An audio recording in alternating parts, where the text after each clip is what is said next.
What's up, ladies and gents? BC here, joined with Alden, head of sales here at Team BC University. We wanted to hit you with another objection. So I'm sure you've heard this one, Alden. Another agent said they'd sell it for more. Now we're going to split it up: phone or initial conversation and appointment. You want me to go first, or you want to go first?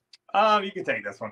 Cool. So let's say for some reason I give somebody a price range, and they were to tell me that, I would say, look, until I get in your home and we meet, I will not be able to give you an accurate final number. Fair? That's it. Keep it short. Right? Because if you start giving the price and all these extra details over the phone, now they're putting you into a box and they're listening for what they want to hear instead of seeing you, meeting with you. Because when you guys set an appointment and you follow our system, you go through an extensive process. You don't just show up with your slacks on like, oh, hey, let's talk about selling your house. We have a full blown out process where they'll see your professionalism and see your whole process. Alden? Absolutely, man. And I'm going to always, especially over the phone, defer it to the appointment because you can't give them an accurate price in almost all cases without actually walking in and seeing the actual condition of the property. They could have, damage. They could have damaged cabinets. They could have their floors could be, they could have damage around the trim, and that stuff is going to affect the buyer's perception when they walk through the door. So I'm typically going to use the same exact response. I'm going to say, you know what, that's a great question you asked. What's the price of your home? I'm going to need to actually get into the house and see it before I can give you an accurate price, which is really what you're looking for at the end of the day, right? Yeah. And that's similar, right? What's the price? Another agent said they sell it for more. Similar, at least pre-handling it compared to the appointment, right? Now, if we're at the appointment and we go over the comps and they say that, right? I don't know. Has anybody ever said that to you specifically at an appointment? Because I haven't gotten it too much, but I've gotten it for sure. It's been a long time, and if it does happen, that was more earlier in my listing appointment career where, I wasn't as in-depth with the comps when I'm looking at them. But if I get that at an appointment, I'm going to always defer back to the comps.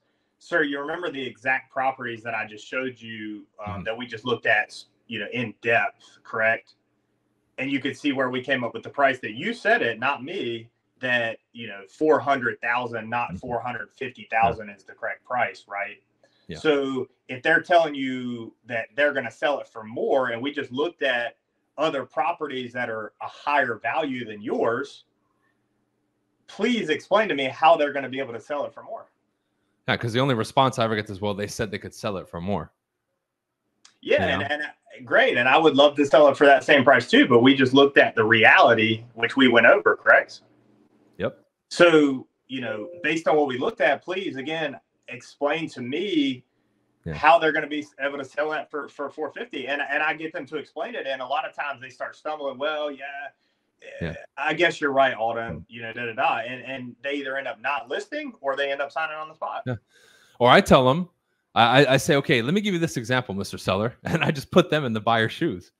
I say, let's go out. We're looking at your next home. We do our research and due diligence. We know this neighborhood goes for 400. We walk into a home that you like, and they're asking 430. Now, are you immediately going to write it up at 430, or are you going to look at me and say, hey, Bryan, we looked at the neighborhood. It's worth about 400. Let's submit about 400. Which one would you do? And it's like, and like they almost are like, uh-oh, he got us. But all it is just like in the presentation when we say we need to look at your home, as an appraiser will look at it, and second, as a buyer will look at it. You have to put them in the other person's shoes, and sometimes in their position, they're so emotional and so like, sound in their like position and entrenched in their position that they don't want to give any ground, that they forget that the other side exists, right? And they're unable to, in that moment, see the perspective, right?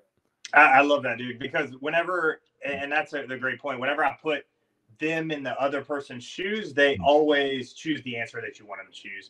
And a good point too to emphasize is that to what you just said, when you go through the presentation, you explain things properly, and they get it as you're explaining it, that objection usually won't even come up. Absolutely. And the one thing I want to say that can kind of be the icing on the cake here is some people say, well, can't I just take it overpriced and then cut the price later? Or there's agents in my market that do that. This is how I would tie a bow on it, right? Alden mentioned it. You have to be willing to walk away. I know it's tough, especially if you're a newer agent or times are tough now, but listing a home overpriced, it's not going to sell. And all it does is advertise to the neighborhood that you don't know what the hell you're doing. Okay. Number two, right?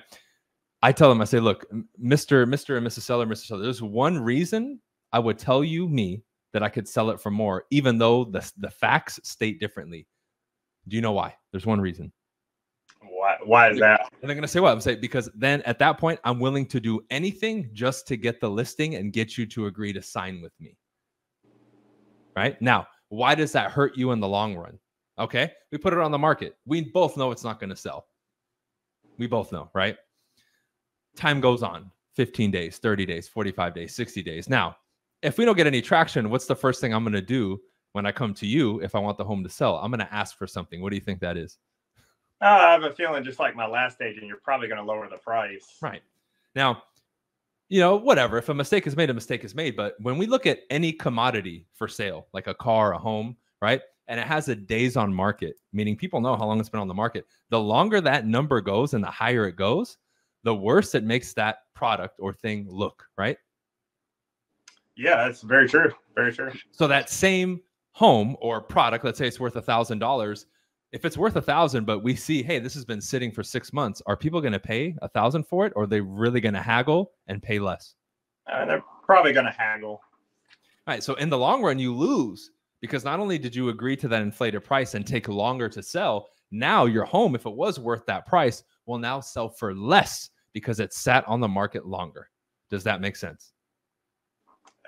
Can't argue with that. Can't argue with that. Yeah. So that's how I protect what people just said about, oh, well, you know, they're going to list with somebody else. Because if you make that point in the moment, right then I can say, so Mr. Seller, are you ready to do this thing at 400,000? Like right there, I can go right back to my close, even though I was ready to walk away. And in many cases, they'll say yes and be like, okay, you know what? Yeah.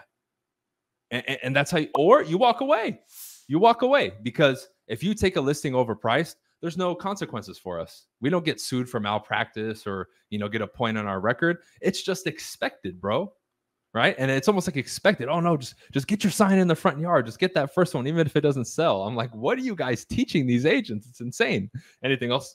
Yeah. And another point to that, if you come in with knowing that you're going to take an overpriced listing, it's a lot harder for you to really, with strong conviction, emphasize your point and get the price you want because you're not going to want to argue because you're afraid to lose the listing. So when you come in willing to walk away, you're going to be much more likely to get it at the price that will actually sell. And to your point too, the longer a house sits for sale, the less it sells for. So if you truly have the client's best interest at heart, you're going to price it correctly because at the end of the day, it's going to make them more money. If you take an overpriced listing, that's purely out of self-interest. And what's going to happen is you're going to end up selling for less and you're not going to get the referrals that you would have gotten had you just priced it, had you just taken it correctly and priced it right from the beginning. And so you really have to actually care about the other person and their best interest. And it's going to allow you to come in with stronger conviction to be able to actually get these listings at the right price so they actually sell.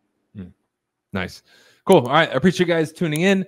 We're going to hit you next time with another objection and discussion. All right. Anything you need, all the resources will be in the description below. All right. Peace.